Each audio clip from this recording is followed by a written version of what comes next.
On Thanksgiving morning, I woke up in my apartment in Chicago and felt that familiar nervous feeling in my chest. It was time for another family get-together. This year, we were meeting at the Breakers, a fancy resort in Palm Beach, Florida. My grandfather was paying for everything, as he always did. As I double-checked my suitcase, I sighed deeply and looked at myself in the mirror. My name is Helen Walker. I'm 33 years old and work as a research director at a drug company, earning $160,000 a year. I live alone in Chicago and have carefully grown my savings through smart investments. Money matters to me, but self-respect matters even more. I could still hear my grandfather's words in my head.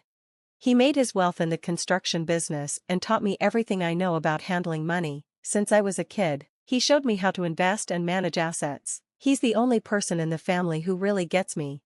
My sister Catherine is very different. She used to be a flight attendant but now stays home with her 7-year-old daughter. She and her husband seem to live a rich life. But it's only possible because our grandfather gives them money every month. Their big house, fancy car, and private school for their daughter are all paid for with his help. Still, Catherine's social media is full of fancy pictures, new designer bags, expensive dinners, and fancy vacations. She seems obsessed with showing off a life that isn't real. My parents are the same. George and Margaret may look like they're enjoying a nice retirement in Florida, but without grandfather's money, they wouldn't be able to afford it. He helps pay for everything, from their retirement fund to the deposit on their fancy retirement home. They've always been distant with me but spoiled my sister. That hasn't changed since we were kids. In college, I paid for my tuition with scholarships and worked part-time jobs to cover my living expenses. My sister, on the other hand, had everything paid for by our parents, from studying abroad to daily costs. That unfairness still hurts. Be someone who can stand on their own feet. That's something grandfather always said. I've lived by those words. I worked hard in school and my job to become independent. I built a solid career in the pharmaceutical industry, invested wisely, and made a life where I don't need anyone's help. My apartment with a view of the Chicago skyline wasn't given to me, I earned it. It's a modest kind of luxury that fits my life. As I picked up my suitcase, the usual anxiety about Thanksgiving hit me harder. Every year, the cracks in our family get deeper. Catherine's need to show off, our parents' favoritism, and grandfather's silent concern. In the taxi to the airport, I thought about this year's gathering. The Breakers is a famous 5-star hotel, built in 1896, known for its grand Italian-style design. Rooms can cost over $800 a night. The Thanksgiving dinner alone was $200 per person. But behind all the glamour, our family's truth is fragile. Catherine's flashy lifestyle and our parents' comfortable retirement are all built on grandfather's money. And this year, it felt like things were finally about to fall apart. We all knew it, but no one wanted to say it. From the taxi, I watched the soft Florida sunlight as we drove from the airport to the Breakers. I arrived at the luxury hotel on Thanksgiving Day. The weather was perfect. I was the last one to get there. Pulling my navy blue Rimowa suitcase behind me, I walked into the grand building, wearing a simple but stylish dress, a little wrinkled from the flight. The lobby was bright and elegant. A sparkling chandelier hung from the ceiling, and the sound of footsteps echoed gently on the marble floor. Other guests were already enjoying the holiday. As I walked toward the front desk, I noticed my parents talking quietly in a corner. Mom wore what looked like a new resort dress, and Dad was dressed casually for his age. When they saw me, they quickly looked away. "Miss Walker, I'm sorry, but I can't find your reservation," the front desk clerk said, clearly confused. She kept checking the computer screen. "We have reservations for your family members, but not for you." Just then, I heard the click of high heels. I turned around and saw Catherine walking toward us, a smug look on her face. She wore a Birkin bag on her arm and a sparkling Cartier watch. "Oh, Helen, you finally made it," she said with fake sweetness, her voice dripping with sarcasm. The clerk kept searching the system, looking worried. Other guests nearby started glancing over. "How odd that your reservation is missing," Catherine said loudly, as if trying to get everyone's attention. Her flashy Louis Vuitton suitcase stood out sharply next to my simple navy one. Catherine stepped closer, smiling like she had won something. "I only booked rooms for our family," she said loudly so everyone could hear. Her voice was full of mockery. "One room for me, my husband, and our daughter, and one for Mom and Dad, just for the real family, you know." Silence followed. The front desk staff looked stunned. Our parents turned even more away from me. The air felt cold and heavy. I took a slow, deep deep breath and said calmly, I see, then I'll leave. My voice was steadier than I expected. I tightened my grip on my suitcase handle, nodded politely to the front desk staff, and pulled out my phone to call a taxi. Wait, Catherine called out, a bit louder now, but I was already walking away, heading toward the entrance. I noticed the sympathy in the eyes of the hotel staff as I passed. Catherine seemed surprised by my reaction but still wore her smug smile. Our parents stood frozen, unsure of what to do. The sound of my footsteps echoed in the quiet lobby. Bright sunlight streamed through the glass doors. Outside, the palm trees swayed gently in the warm breeze. My Thanksgiving at the luxury resort was over in just a few minutes, but instead of sadness, I felt strangely free. I remembered grandfather's words again, become someone who can stand on their own feet. For the first time, I truly understood what that meant. As I waited for the taxi, I looked up at the hotel's beautiful design. The building had stood for over 100 years. It was decorated for the holiday, and luxury cars kept pulling up, dropping off families dressed in expensive clothes. Through the glass, I saw my niece Amy in a fancy dress that didn't really suit a 7-year-old. Amy was fidgeting behind her mom. Maybe she was looking for me. Every Thanksgiving, I had made it a tradition to bring her a small gift. This year, I had chosen a pearl hair clip. It was still sitting, beautifully wrapped, in my suitcase. When the taxi arrived, I got in and told the driver to take me to Palm Beach International Airport. I was already searching for the next flight back to Chicago on my phone. Thanksgiving flights are always expensive, but I didn't care. What bothered me more was the emotional stress I went through every year during this season. That cost more than any plane ticket. In the rearview mirror, I watched the breakers grow smaller. The sunlit building, once a symbol of elegance, now felt like a symbol of our family's shallow image. And now, a crack had finally appeared in that perfect surface. I didn't know what would happen next, but I knew there was no turning back. Inside the taxi, everything felt calm. The air was cool, the leather seats soft. Slowly, the tension I'd carried began to ease. Outside, I saw neat rows of palm trees, large white homes, and the occasional sparkle of the Atlantic Ocean. Normally, I'd enjoy these sights, but today, they felt distant, almost unreal. Without hesitation, I took out my phone and called grandfather. The ringtone felt longer than usual before he picked up. Helen, what's wrong? His voice was steady, as always. On Thanksgiving morning, I woke up in my apartment in Chicago and felt that familiar nervous feeling in my chest. It was time for another family get-together. This year, we were meeting at the Breakers, a fancy resort in Palm Beach, Florida. My grandfather was paying for everything, as he always did. I have something to tell you, I said, trying to keep my tone neutral. I explained what happened at the hotel, how there was no reservation for me, what Catherine said, and how I decided to leave. I told the story plainly, just as it happened. On the other end of the call, I could hear grandfather's breathing grow a little heavier. I could tell grandfather was holding back his anger, but I didn't say anything to make him feel sorry for me. I understand. I'll take care of it from here, he said, his voice low and serious. Those few words carried a sense that something was about to change. Soon after we hung up, my phone started ringing non-stop. Catherine was the first. In just 15 minutes, she had called more than 10 times. Helen, Amy wants to see you. She was really looking forward to our Thanksgiving tradition. Don't you care how a child feels? My friends are coming over for dinner tonight. I was going to post the perfect family Thanksgiving on Instagram. Do you know how embarrassing this is for me? Her voice got more desperate and shrill with each message. In between the calls, emails from our parents began arriving. We could have gotten another room, Mom wrote, but like Catherine said, we made plans for the real family. You're independent now, right? Another email followed. If you earn that much, can't you just get your own room? Why are you being so emotional? Then came a message from Dad, cold and cutting. Catherine has a family, a husband and a child. You get that, don't you? Can't you just keep quiet and go along with things? For once, that's always been your issue, only thinking about yourself, never about the family. And finally, another note from Mom, making me sound like the one in the wrong. We had everything planned, photos of you and Amy for social media. Now it's all ruined. My chest tightened as I read each message. Still, these were the kinds of words I had heard my whole life. I should have been used to them by now. My sister and I had always been treated differently, but never fairly. As the taxi got closer to the airport, more messages poured in. Because of your selfishness, Amy is crying. She had been waiting so long to see her aunt, Catherine wrote. She was still using her daughter as a shield, but all I could see behind it was her pride and obsession with appearances. Then more sarcastic emails came from Mother.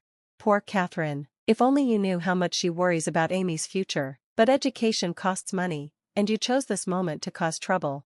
I didn't feel the need to reply. If anything, I was relieved. They had finally dropped the mask and shown me who they really were. Just before we reached the airport, I saw a new email. It was from Grandfather. I'm proud of your decision. I understand everything. Reading those words, I felt a sudden warmth rise behind my eyes, but these weren't tears of sadness. They came from a deep sense of clarity, like something inside me had finally settled. This was the start of something new. My phone kept buzzing. Catherine was still calling nonstop. Pick up the phone right now. And the emails from my parents kept accusing me. You're the one tearing this family apart. But by then, I had already arrived somewhere else, not just the airport. A place beyond guilt, beyond fear. Where I no longer needed to prove anything to anyone. Where no one's voice could reach me anymore.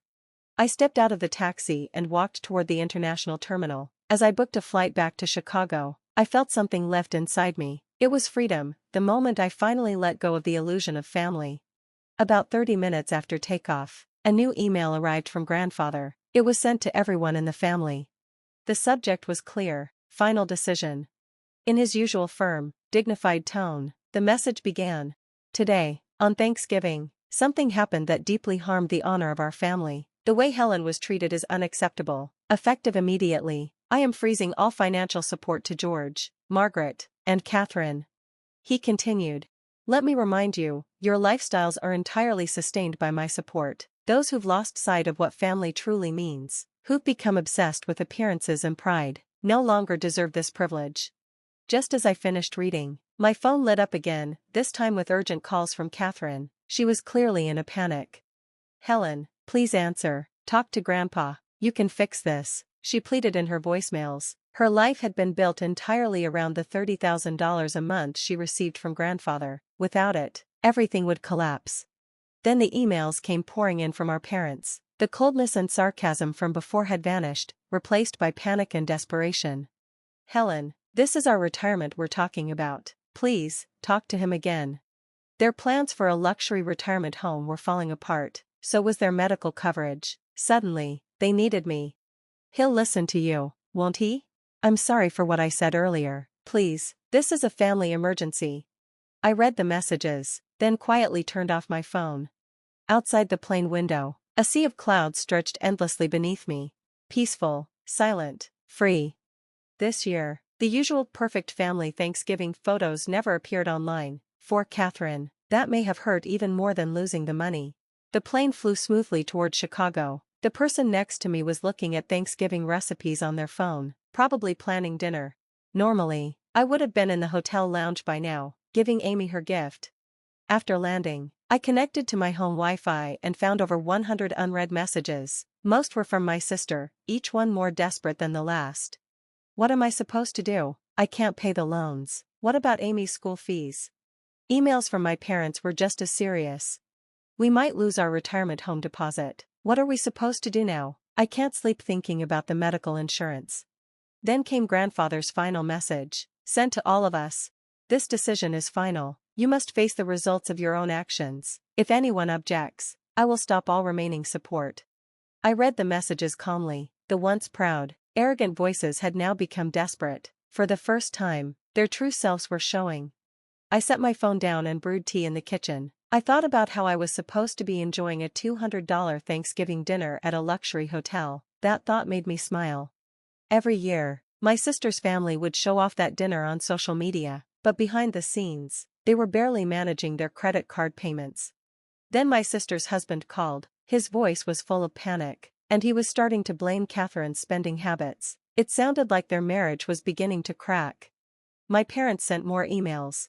The retirement home won't return the $150,000 deposit. Starting next month, we have to pay medical insurance ourselves. This is our entire retirement. But then, right after that, they went back to blaming me and defending Catherine, still not learning a thing. I quietly sliced a lemon and added it to my tea. Tomorrow, I'd return to work like usual. My job at the pharmaceutical company waited, new research data to review, meetings to attend, My $160,000 salary, steady investments, and debt-free lifestyle were the result of years of hard work. Outside, the lights of Chicago sparkled against the night sky. The city's high-rises twinkled like stars. I glanced at my own credit card statement, everything paid off, no balances carried over, just enough luxury, all within my means. Grandfather's favorite saying came to mind. Vanity is for others, savings are for yourself. In this city, I had built my life with my own hands. I had truly become someone who could stand alone, and now, I knew just how right that choice had been. More calls lit up my phone, but I didn't answer. Their voices no longer mattered. 2 weeks passed. In early December, the first snow fell over Chicago. Work at the lab continued as usual, new projects, a steady pace. But back home in Florida, things were changing fast. I noticed the first sign on social media. My sister's Instagram, once full of daily posts, suddenly stopped. Her last upload was the day before Thanksgiving, a photo of her Birkin bag at a fancy restaurant, captioned with hashtags about her dream life. Since then, silence. The comments praising Catherine's wonderful life on social media now felt painfully ironic. Emails from father showed rare genuine remorse. I'm reflecting on our years of extravagance. We spoiled Catherine and were cold to you. I'm sorry. Similar messages came from mother. With their medical insurance subsidies cut, they finally grasped the true cost of health care. Our pension alone won't cover expenses. We lived too luxuriously. Catherine's situation was more serious. I received a call from her husband. I found hidden debts she kept secret. The credit card bills shocked me. We can't keep living like this. With grandfather's support gone, their facade was crumbling fast. We're looking at moving to a cheaper house and public schools for Amy. Catherine cries every night. His voice was exhausted and resigned, their marriage strained under the pressure. Meanwhile, my life stayed calm. I arrived at work at 8 a.m., left at 6 p.m., spent weekends at investment study groups, reviewing savings, managing finances, all within reasonable means. Just yesterday, I was promoted to team leader of a new research project. My salary will grow steadily, investments are stable, no worries about the future. Vanity offers fleeting pleasure, savings bring lasting peace. Grandfather's words weighed heavily on our family now. While my parents fretted over retirement and my sister struggled with debts, I quietly continued my ordinary life. Over 2 weeks, desperate calls and emails slowed to once or twice a week. Their tone shifted to reluctant acceptance. Amy will transfer to public school and take the bus. I never imagined Catherine's last email would show her surrendering the dream of private school life, the dream she'd shared online. My parents considered leaving their luxury Florida community for an affordable condominium, battling medical bills. Their vision of a glamorous retirement had shattered. We lived with the wrong values, father admitted in his latest email. But whether this awakening would restore true family bonds remained uncertain. Last week, grandfather sent a brief email to me. Awakening to life's truth often brings pain, but it's necessary. Your choice has taught them an important lesson. I didn't reply. I quietly saved the message. Under Chicago's winter sky, new stars twinkled. 3 months after Thanksgiving, early signs of spring appeared. My life hadn't just stayed steady, it had grown richer. The pharmaceutical project progressed well. Last week, I was promoted to research director, with my salary raised to $200,000. Investments kept growing steadily. From my office window, Lake Michigan's vast surface sparkled in the spring sunlight, a quiet promise of hope. Research data piled on my desk, work remained my most precious time. Grandfather recently sent a birthday gift, a simple pearl necklace. The card bore a single line in his elegant handwriting. True brilliance dwells in those who stand on their own feet. I'd started minimal contact with my parents. They had moved to a modest condo and struggled with medical bills, slowly adapting to reality. Luxury brings fleeting joy, grounded living offers true security. Mother's emails finally expressed understanding. My sister's family relocated to a modest suburb. Amy started public school and adjusted to the bus. Catherine's social media stayed silent. How empty it all seems now, posting only to keep up appearances, Catherine admitted in a rare email. Their marriage remained fragile, but at least they were facing reality. I set new goals, leading pharmaceutical research, mentoring young scientists, deepening my expertise. On holidays, I attended study groups on investments and economics. The honest conversations, free from pretense and vanity, were refreshing. That Thanksgiving incident left lasting lessons for all of us: the value of financial independence, the hollowness of pretension, and above all, the true meaning of family. Grandfather's last words stayed with me. Real bonds can only be born after hardship. In my desk drawer, Amy's pearl hair clip waited, still beautifully wrapped. Someday, when she understands true value, when she learns to stand on her own feet instead of chasing social media likes, that will be the right time to give it to her. Outside, the early spring wind rustled the trees, as if heralding a new beginning.